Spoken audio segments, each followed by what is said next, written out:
Olá, seja bem-vindo. Você já ouviu falar de Göbekli Tepe? E qual a sua relação com a Bíblia? Trata-se de um achado arqueológico que foi encontrado para mudar os rumos da história. Mudar como? O nosso velho paradigma de homem paleolítico, mesolítico e neolítico começa a passar por uma revisão depois do achado de Göbekli Tepe. Qual a importância desse achado? Imagina aí um achado arqueológico uns 7.000 anos antes das pirâmides do Egito começarem a serem construídas. Um achado arqueológico 6.000 anos antes de Stonehenge. Sim, estamos falando de um grande achado arqueológico com cerca de 12.000 anos de história, que vem para alterar todos os paradigmas, mexer com os estudiosos da engenharia, da astronomia, da sociologia, devido à importância desse achado. E qual a sua relação com a Bíblia? Então vamos ver algumas coisas sobre esse achado de Göbekli Tepe. Ele foi achado aqui, olha, Göbekli Tepe está aqui no sudeste da Turquia. Aqui está o sítio arqueológico atual que virou um museu de visitação. Esse ambiente belíssimo, maravilhoso, que traz tantas evidências para a humanidade. Porém, há algo interessante aqui nesse achado no que diz respeito aos estudos, principalmente as escrituras. A arqueologia bíblica, ela define aqueles achados arqueológicos que têm evidência direta com a Bíblia. E quando se trata de um achado que está ligado a um personagem bíblico, a um lugar, e bate com as datas naturalmente. Existe o achado que é indireto, é quando está tratando do mesmo tempo e de uma nação vizinha que viveu naquele mesmo momento, e esse achado contribui para se averiguar os fatos bíblicos. Por exemplo, encontrar o Código de Hammurabi. Isso facilitou porque no Código de Hammurabi registrava a lei e quando uma mulher fosse estéril, ela tinha o direito de utilizar da escrava para gerar filhos para si. E acontece isso na Bíblia com Abraão e Sara. Sara pega a sua escrava Agar, entrega seu esposo para que gere filhos para ela. Ela vem da Mesopotâmia, então ela traz essa tradição e essa lei consigo. Então ficou mais fácil, um achado indireto. E as evidências paralelas que estão soltas pelo Oriente, que lançam luz para muitos textos que não temos uma definição exata, nem de tempo, nem de evidência objetiva, mas elas contribuem para lançar luz. Então, Göbekli Tepe é um desses achados que vem nos ajudar. E por quê? Vamos saber. O arqueólogo Klaus-Peter Schmidt, alemão, que começou a fazer as pesquisas. Esse sítio tinha sido encontrado por volta da década de 60, 1964 a 66, mas não houve a exploração devida, nem a valorização do próprio ambiente. Mas quando Klaus Schmidt chegou lá, ele começou a observar e a estudar. Quando ele fez o processo de datação, e esse foi repetido diversas vezes, em diversos laboratórios, chegou à conclusão que tratava-se de um achado de quase 12.000 anos de história.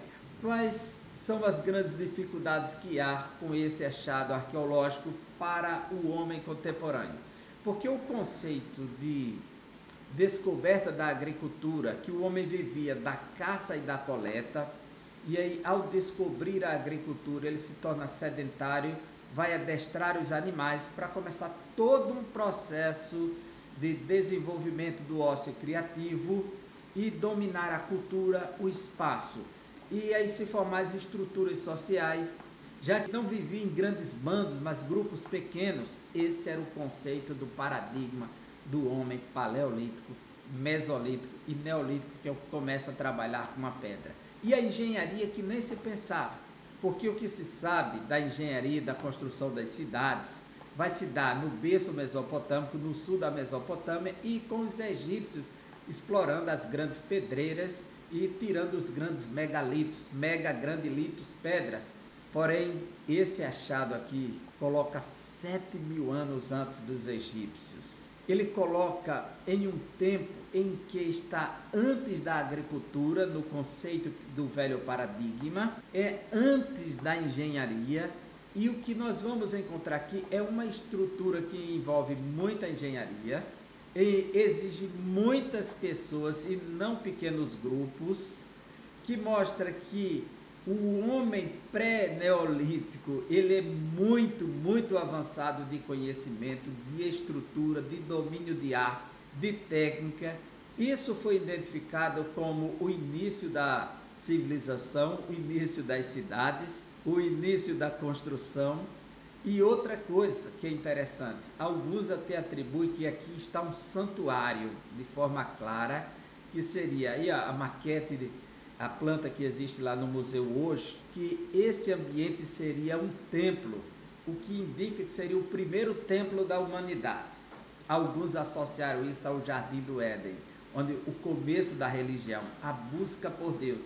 É interessante que Göbekli Tepe se encontra justamente bem próximo do rio Eufrates, e a Bíblia começa com a história da humanidade entre o Eufrates e o Tigre, porque o Éden era banhado pelo Eufrates e o Tigre, que existe até hoje, e o Pison e o Gião, que são rios fossilizados, que há apenas hipóteses sobre a sua localização. O mundo sofreu muitas mudanças com o tempo, principalmente depois do dilúvio, que houve mudanças.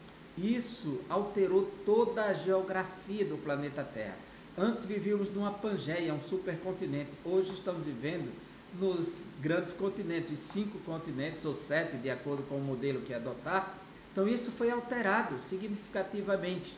Alguns associaram como se fosse o Éden, talvez uma metáfora da origem da humanidade e da religião. E Göbekli Tepe seria o próprio Éden.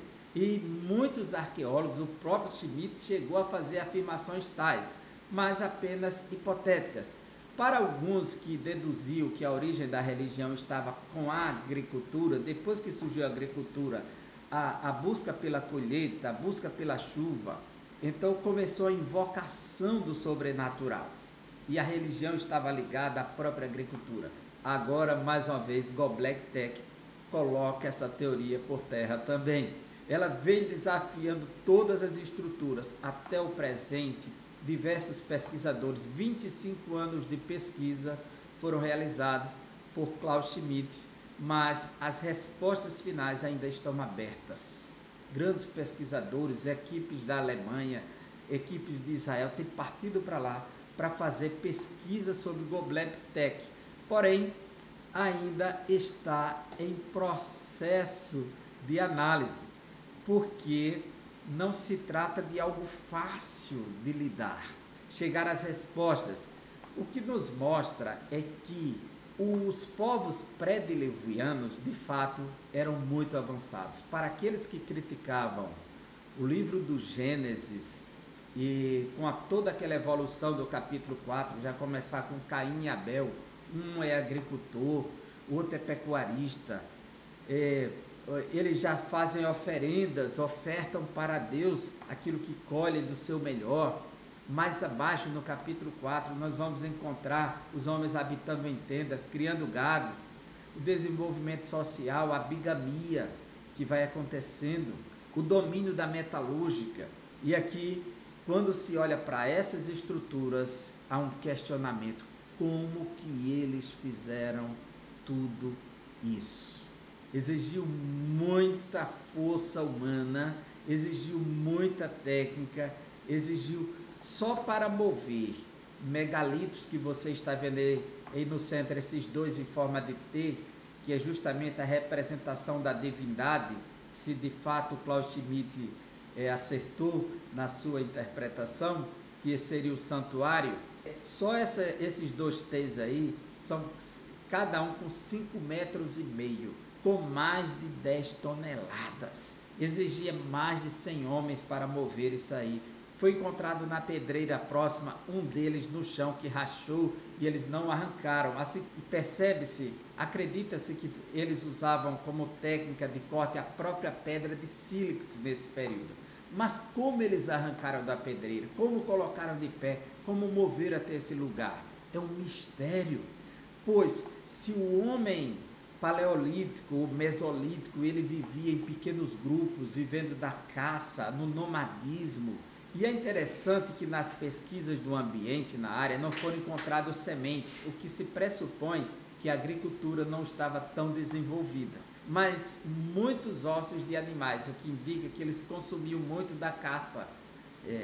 Esse é um fato importante também. O que se sabe até o presente é que tem muito o que se achar como resposta para Göbekli Tepe. O mais importante nesse momento é a maior descoberta dos últimos tempos sobre a humanidade, sobre os tempos antigos. Ela desafia todos os pesquisadores e nos mostra que o homem ele vivia um estado bem evoluído culturalmente.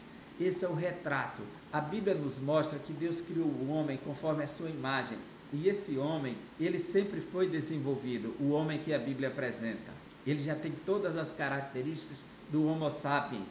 Ele não precisou passar por estágio de evolução biológica, o homem da Bíblia. Ele já veio com condições racionais e bastante definidas em relação à sua visão de mundo. Você vê um poste desse aí, feito de pedras, de calcário gigante, com imagens esculpidas. Então a arte está presente, a religião está presente, os abutres, escorpiões, aves que estão esculpidas, que nós podemos relacionar com a Bíblia.